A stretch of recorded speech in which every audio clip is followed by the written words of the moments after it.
Shalom Bapak Ibu yang dikasih Tuhan. Selamat pagi. Sebelum kita memulai aktivitas kita, marilah kita merenungkan dan mengisikan waktu kita untuk datang kepada Tuhan. Saya undang Bapak Ibu untuk masuk dalam doa. Terima kasih Tuhan, terima kasih Bapa atas penyertaan-Mu yang senantiasa melingkupi hidup kami hingga hari ini Tuhan. Hari ini kami mau datang sebagai anak-Mu. Kami ingin merasakan kasih-Mu Tuhan. Ini bentuk kesetiaan kami kepadamu. Biar setiap pujian yang kami bawakan pada hari ini, kiranya berkenan di hati-Mu. Terima kasih Tuhan. Terima kasih. Haleluya. Amin. Mari kita naikkan satu pujian. Ku mengucap syukur Tuhan. Haleluya. Hari-hari yang ku jalani,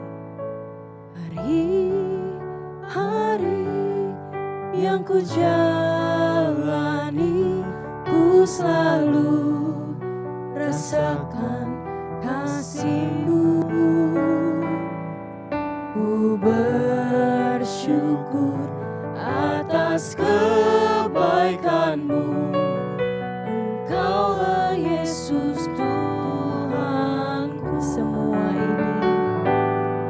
Semua ini untuk membentukku supaya ku hidup sesuai kehendak-Mu. Penyertaan-Mu selalu ku rasakan. Kau tak pernah tinggalkan.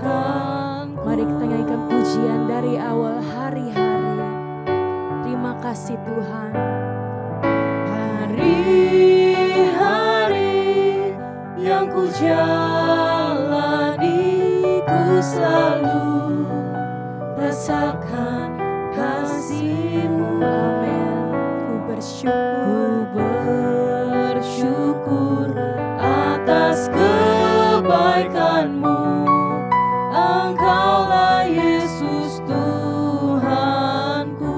Semua ini untuk membentukku. Semua ini untuk membentukku supaya ku hidup sesuai kehendak-Mu. Penyertaan-Mu selalu ku rasakan. Kau tak pernah tinggalkan. Ku mengucap syukur dan mengucap syukur selalu. Tuhan, ku tetap percaya rancangan-Mu indah, rancangan-Mu indah selalu. Tuhan Yesus, Kau terindah. Benar Tuhan, Kau indah bagi hidup kami. Mari kita nyanyikan. Hari-hari yang ku jalani, ku selalu rasakan kasih-Mu. Ku bersyukur atas kebaikan-Mu. Engkaulah Yesus Tuhanku. Semua ini untuk membentukku supaya ku hidup sesuai kehendak-Mu. Penyertaan-Mu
Tuhan, terima kasih.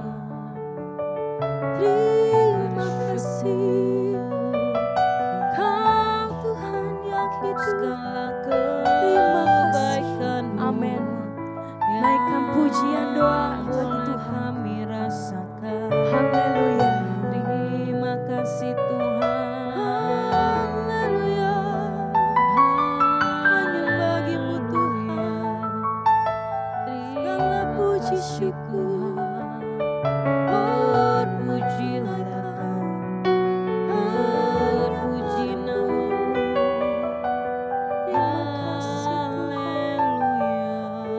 Terima kasih. Terima kasih Tuhan. Terima kasih Tuhan. Sebentar Tuhan, kami ingin belajar akan namamu, akan firman-Mu di pagi hari ini. Sentuh hati kami Tuhan. Engkau yang menyertai, Engkau yang memelihara setiap hidup kami. Mari kita nyanyikan satu pujian ini. Bapa sentuh hatiku.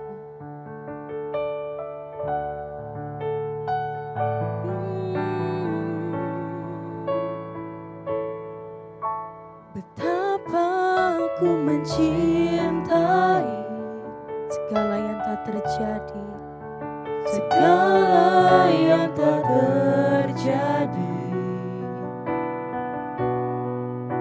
Tak pernah sendiri jalani hidup ini, selalu menyertai. Betapa ku menyadari, betapa ku menyadari di dalam hidupku ini Kau selalu memberi rancangan terbaik oleh karena kasih. Bapa sentuh hatiku. Bapa sentuh hatiku, ubah hidupku menjadi yang baru, bagai emas yang murni. Kau membentuk rencana hatiku.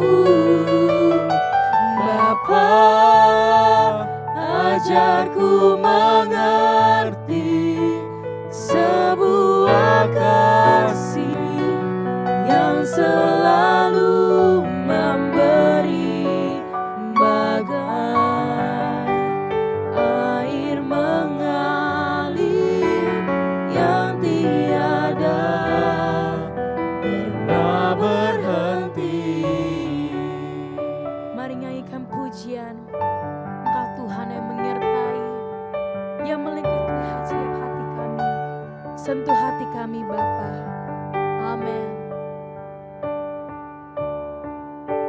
Betapa ku mencintai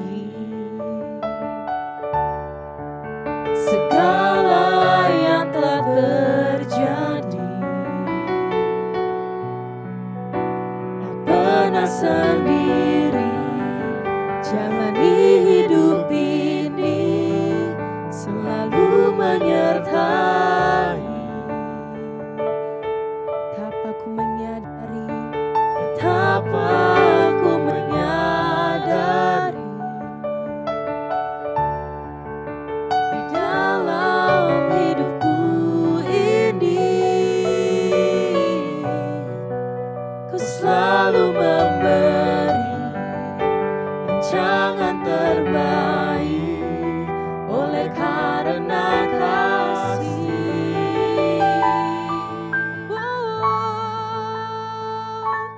Bapa, sentuh hatiku, ubah hidupku menjadi yang baru, bagai emas yang murni.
Selamat pagi Bapak Ibu Saudara sekalian.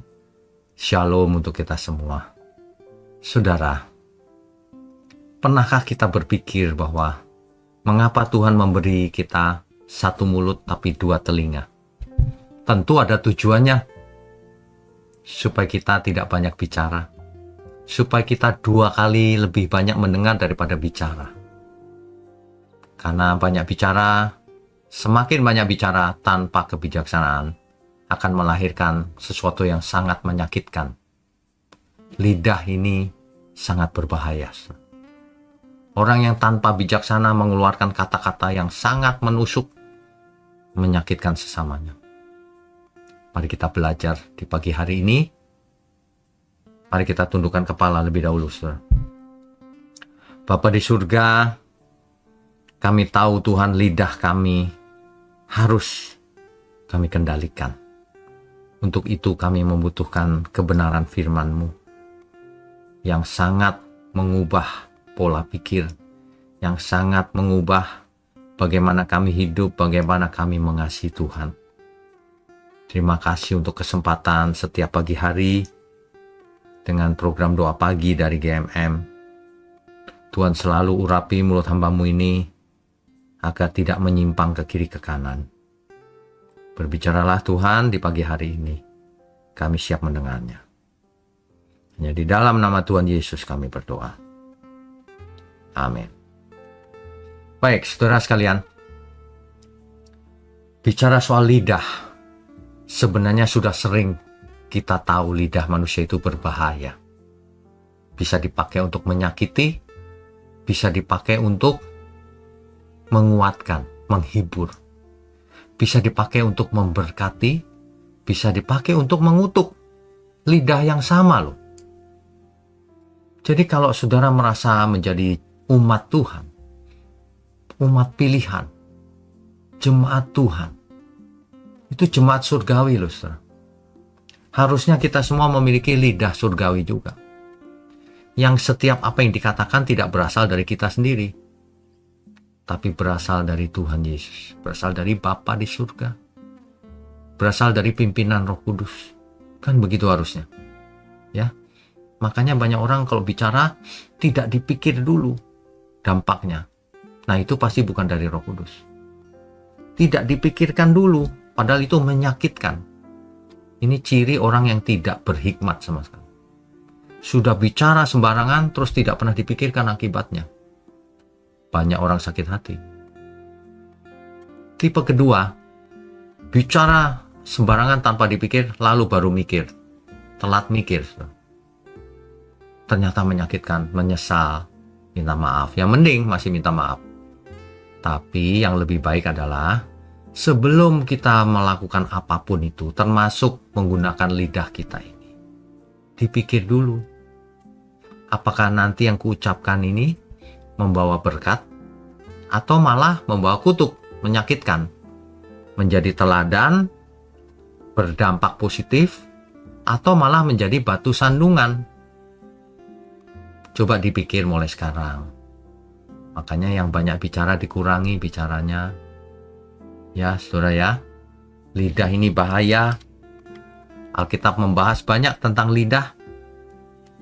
Seringkali mungkin, coba saudara bayangkan, jangan-jangan saudara pernah menyakiti orang dengan lidah saudara. Bahkan bukan orang lain. Orang tua kita sendiri. Pasangan hidup kita. Teman sepelayanan. Bahkan mungkin jemaat saudara sakiti dengan kata-katamu itu. Ya. Satu kalimat itu bisa tinggal seumur hidup loh. Di hati seseorang yang belum dewasa. Jadi kalau saudara pernah menyakiti seseorang dan saudara masih ingat, minta maaf. Kasihan dia, lukanya ada di dalam selamanya. Kalau tidak sembuh, kalau tidak bertobat. Ya, Amsal memperingatkan kita, Amsal pasal 18 ayat 21. Hidup dan mati dikuasai oleh lidah. Artinya mulut kita ini tidak netral. Apa yang kita ucapkan itu akan membawa dampak.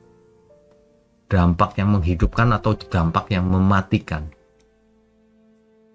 Jadi sangat ironi kalau ada pelayan Tuhan yang dengan mulut yang sama menyakiti orang lain, tapi mulut yang sama memuji Tuhan. Itu sangat ironi. Ya. Banyak orang berpikir kalau melayani di gereja itu soal mujizat, soal karunia roh, soal kemampuan melayani. Bukan. Pelayanan di gereja dimulai dari bibir, mulut. Banyak keadaan di mana menjadi kacau gara-gara mulut. Mulut seseorang itu kalau tidak disekolahkan, kalau tidak mengerti kebenaran, tidak hormat sama Tuhan, mulutnya bicara sembarangan, menyakiti kiri kanan, memanipulasi, memanfaatkan, memperdaya. Ya, ini yang menyebabkan kekacauan terjadi di suatu komunitas. Jadi bayangkan, hidup dan mati dikuasai lidah. Kenapa demikian, saudara?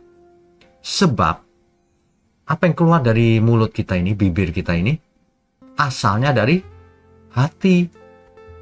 Jadi apa yang keluar dari mulut itu pencerminan isi hati seseorang. Kalau hatinya kotor, apa yang keluar kotor. Kalau hatinya kacau, yang keluar kekacauan. Menularkan kekacauan kemana-mana. Jadi sebenarnya apa yang keluar dari mulut kita ini sesuai dengan apa yang ada di hati seseorang. Di hatinya. Kalau hatinya jahat, apa yang keluar jahat. Dan itu seperti virus.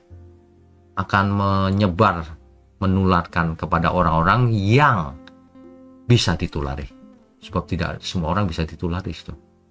Tapi orang yang tidak cinta Tuhan, yang tidak berhikmat, gampang ditulari. Oleh sebab itu mari kita jaga mulut kita ini untuk melayani Tuhan. Bukan untuk melayani emosi diri sendiri. Ini sangat sulit, saya tahu sangat amat sulit.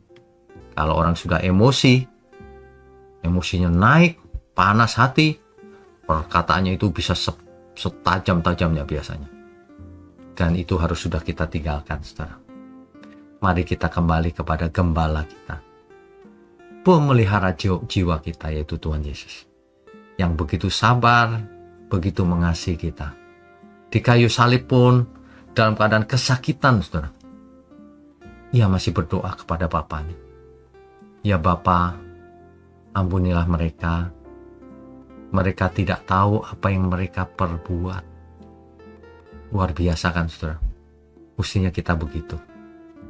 Tuhan ampuni orang ini. Kalau ia bertobat, diampuni Tuhan. Kalau ia tidak mau bertobat, ya sudah. Itu kan pilihannya sendiri. Yang penting kita itu harus tetap bersih pikiran dan hati kita. Kalau ada orang yang jahat sama kita, jangan sampai kita balas dengan kejahatan. Itu artinya tampar pipi kiri, kasih pipi kanan itu. Bukan menyerah untuk dipermainkan, bukan. Tapi jangan kita membalas kejahatan dengan kejahatan. Kalau kita berlaku adil, nggak apa-apa. Tetapi jangan dengan motivasi yang jahat. Kalau itu tidak boleh. Hidup ini adalah bagaimana kita berhadapan, mempertanggungjawabkan hati kita, pikiran kita, semua yang kita perbuat kepada Tuhan. Jadi mari kita memandang Tuhan. Semua yang menyerang kita itu tidak usah diambil secara pribadi, lalu dendam, sakit hati dan sebagainya. Nggak perlu. Yang penting Tuhan tersenyum kalau lihat hidup kita. Itu yang paling penting, saudara. Jaga lidahmu. Pakai untuk kemuliaan Tuhan. Jangan dipakai iblis. Sebab dari lidah itulah terlihat seseorang itu anak Allah atau bukan. Mari kita tundukkan kepala. Bapa di surga, terima kasih untuk pagi hari ini. Kami semua belajar banyak, Tuhan. Meskipun kami sudah sering mendengar tentang lidah, tapi firman-Mu selalu baru ketika didengar ulang. Terima kasih untuk GMM.